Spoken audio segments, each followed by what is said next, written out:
First tonight, East Midlands Today can reveal that children as young as 8 have been diagnosed with post-traumatic stress disorder after watching jihadi beheading videos. The authorities in Leicester have been asked to help several youngsters after concerns were raised by their parents or their schools. But this programme has been told that other parents have forced their children to view footage of people being killed.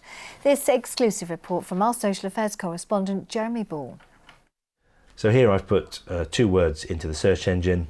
Immediately we've come up with nearly 1 million results. Will Balday's been supporting children who are haunted by what they've seen online, videos that are both illegal and too gruesome for us to show. So here you've got prisoners being drowned alive, you've got some being burnt alive. This was a very popular one, hostages in a car being blown up with a rocket-propelled grenade. And these are real people being killed? These are real people being beheaded on camera, a snuff movie essentially. And to think that an 8-year-old child has witnessed that is horrific.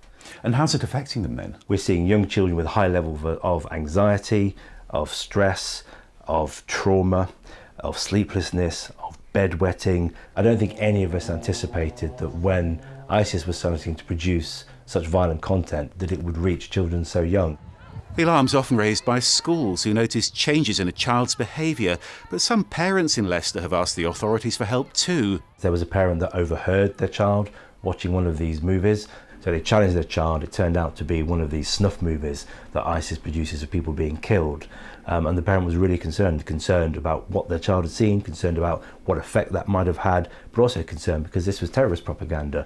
The graphic footage is being posted online by extremists in Syria and Iraq, and there have been some cases where families in Leicester have encouraged their children to watch it.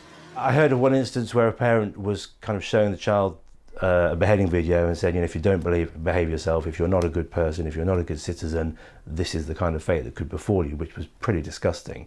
In other cases, we've had instances where parents are perhaps more aligned with the propaganda of a group like Daesh, who are trying to then propagate that to their own children. If you're exposed to that level of violence and you're desensitized to that level of violence, I think your thresholds for committing an act of violence potentially could be lowered. Well, that's Will Balday, who's in charge of preventing extremism in Leicester, and Jeremy's here with us. That last point about children perhaps becoming desensitised to this sort of violence, I mean, that's a really serious concern, I imagine. Yes, it is. And as we've seen with soldiers, one of the big problems with PTSD is that people can essentially store up problems and then snap several years later. Now, with adults, that can mean addiction to drink or drugs. Sometimes it means things like domestic violence.